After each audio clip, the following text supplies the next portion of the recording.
Alright guys, so this is the last video, dividing radicals.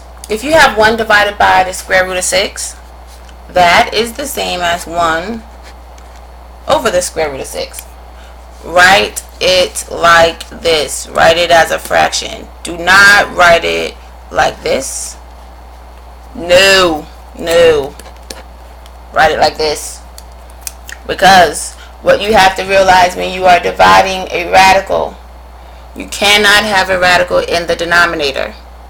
If you have a radical in the denominator, you have to do what I'm about to do now.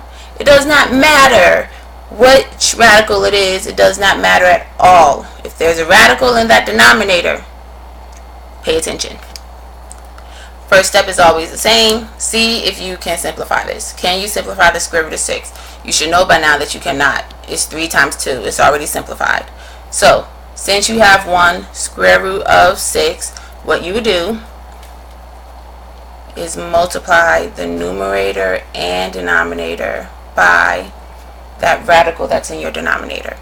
That's all you have to do, guys. You already learned how to multiply radicals. And you already learned that when you multiply radicals, you multiply the numbers in front of the radical. In this case, they're imaginary ones. And you multiply the numbers inside the radicals. In this case, there's a imaginary square root of 1 there, if you want to think about it like that. So, you have 1 times the square root of 6. It's the square root of 6. Square root of 6 times the square root of 6.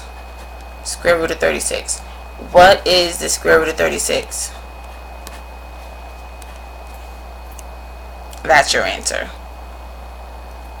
So, this was the first example. Let's go to the second example. So, looking at this next example, I have 2 square root of 2 divided by square root of 6. Same thing. You're going to see if you can simplify your radicals. This is already simplified and this is already simplified. So all you have to do now is multiply the numerator and denominator by your denominator. In this case, it was the square root of 6. The numerator, 2 square root of 2 times the square root of 6. Multiply the numbers in front. 2 times 1 is 2. Multiply the numbers under the radical. Square root of 12. All of that divided by square root of 6 times the square root of 6. Square root of 36. Is it a coincidence that the square root of 36 is 6? No, it is not. Whenever you have identical numbers under the radical, it will always be that number. So I already know square root of 6 times the square root of 6 is 6. From here, you got a couple of things you have to do. You always have to check to see if you can simplify the radical even more. Can you simplify 2 square root of 12? Yes, you can. So off to the side somewhere, you're going to look at 2 square root of 12 and simplify it. That's really the square root of 4 times 3. So really I have 2 times 2, square root of 3.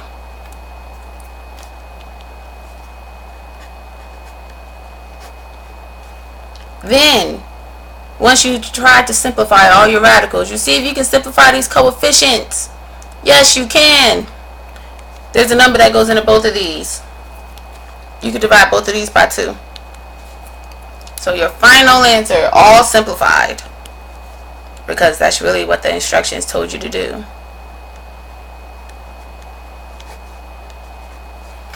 is that.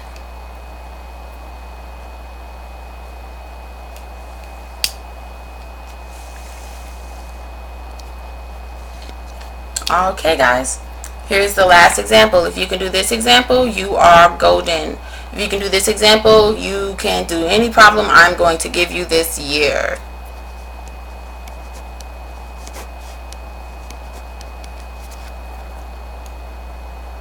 Pause the video if you are going to try it on your own, which you should. And if you are still confused a little bit, then pay attention to me. But here's your last chance to pause the video. Okay. What do I need to do first?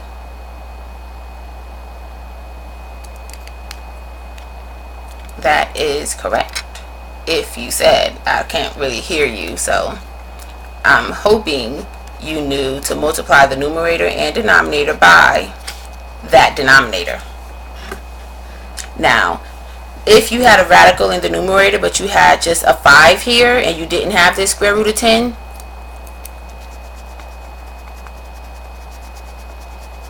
if you had something like that, then all you would have to do is simplify the coefficients.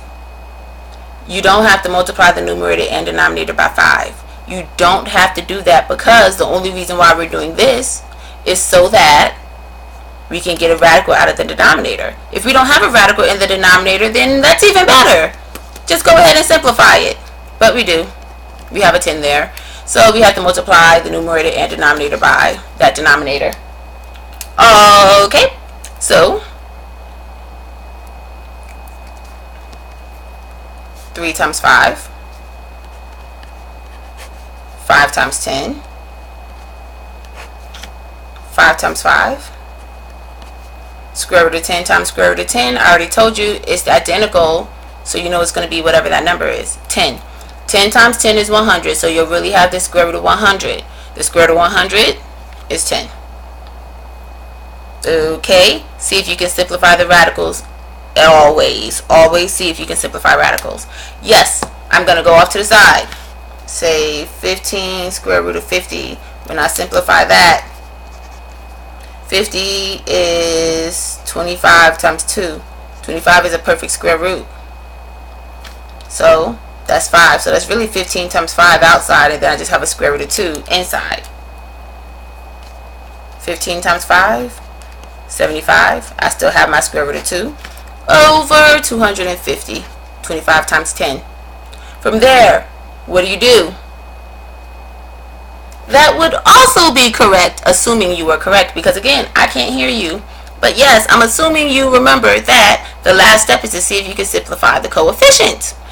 And we can. There is a number that goes into both of those numbers. 25. 25. So divide both of these by 25. And yeah, I apologize if you feel like I'm screaming at you. It's excitement. Math. Now we have 3 square root of 2 over, this turns into 10. That is your answer. Okay, so this is the very last thing I'm going to show you. And this right here is all in the calculator. So if you ever see something like this, you go to your calculator and you make magic happen. I have to try to remember what I have to do. But do you see how these are eyes? You should know by now that eyes stand for imaginary numbers. I don't know how to add imaginary numbers. I can't see them. Well, I really do, because I'm the teacher, but I'm just saying, you don't. Unless you do, that'd be pretty cool. Please show me how to do it if you do know how to do it mathematically without a calculator. You would just amaze me.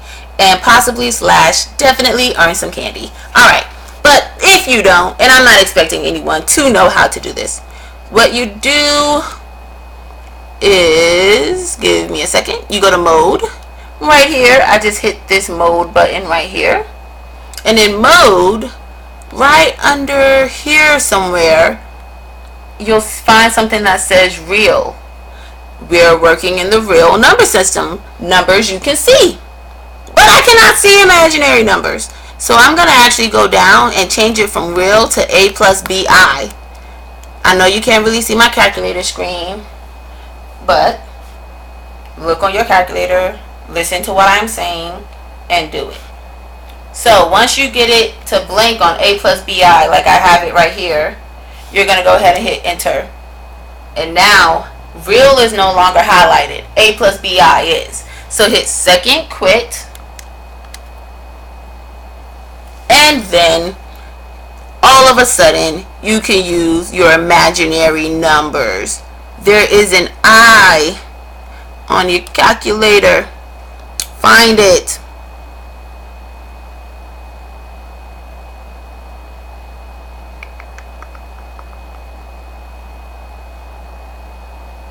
It's there. I can't find it. It's been so long. I've been doing it by hand so long. I just feel like I just want to show you guys how to do it on your calculator just to be nice. Maybe it's in math. You see what I'm doing? I'm just playing around with my calculator. Miss Frazier told me it's there. I just have to find it. Unless you already found it. But I don't know where it's at. I don't know. I'm having a brain fart. So it's not in math.